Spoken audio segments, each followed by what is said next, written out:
নমস্কার, আমি চলে এসেছি রূপা কিচেন উইথ কুকিংয়ে। অন্য দিনের মতন আবার একটা সুন্দর একটা রেসিপি নিয়ে চলে এসেছি। আজকে এখানে আছে অনেকটা খাসির মাংসটাকে বেশ ভালো করে ধুয়ে নিয়েছি। এখানে দিয়েছি টমেটো কুচি, কাঁচা লঙ্কা কুচি। এবার সব একে একে মশলাগুলো দিয়ে দেবো। এই যে এখানে দিচ্ছি লবণ, এখানে আছে লঙ্কার গুঁড়ো, এখানে আছে জিরের গুঁড়ো, এখানে আছে হলুদ গুঁড়ো, এই যে এখানে আছে আদা রসুন বাটা, এটা দিয়ে দিচ্ছি। এই যে এখানে দিচ্ছি কাঁচা সর্ষের তেল। এবার এটা দিয়ে ভালো করে সব মাখিয়ে নেব মশলাটাকে দিয়ে। এই যে সব মশলা দিয়ে ম্যারিনেট করে নিয়েছি। এবার এটাকে চাপিয়ে দেবো। আর এখানে এই যে পেঁয়াজগুলো ভাজা হয়ে গেছে, এবার এটাকে দিয়ে দিচ্ছি।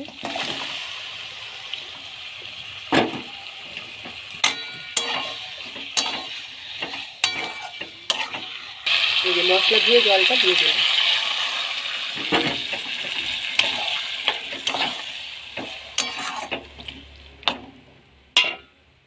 এবার চাপা দিয়ে রেখে দেবো। এই যেখানে অনেকটা জল বার হয়েছে, জলটা শুকাতে হবে। এবার আবার চাপা দিয়ে রেখে দেবো। এই যে মাংসের ঝোলটা শুকিয়ে গেছে, এবার কষা কষা করবো। এবার ভেজে রাখা আলুগুলো দিয়ে দেবো। এই যে ভেজে রাখা আলুগুলো দিয়ে দিচ্ছি।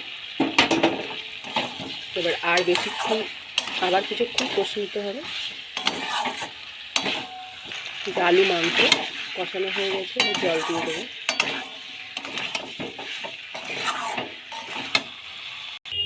এই যে জল দিয়ে দিয়েছি, এবার চাপা দিয়ে রাখবো সিদ্ধর জন্য। এই যে খাসির মাংসের ঝোলটা হয়ে গেছে, এবার এটাকে নামিয়ে ফেলবো। আজকের রেসিপি হয়েছে এই যে খাসির মাংসের ঝোল আলু দিয়ে। অবশ্যই ভিডিওটা প্রথম থেকে শেষ পর্যন্ত দেখবেন। কেমন হয়েছে অবশ্যই জানাবেন, ভালো লাগলে লাইক করবেন। আজকের রেসিপি এই পর্যন্ত। পরের দিন আবার অন্য রেসিপি নিয়ে চলে আসবো।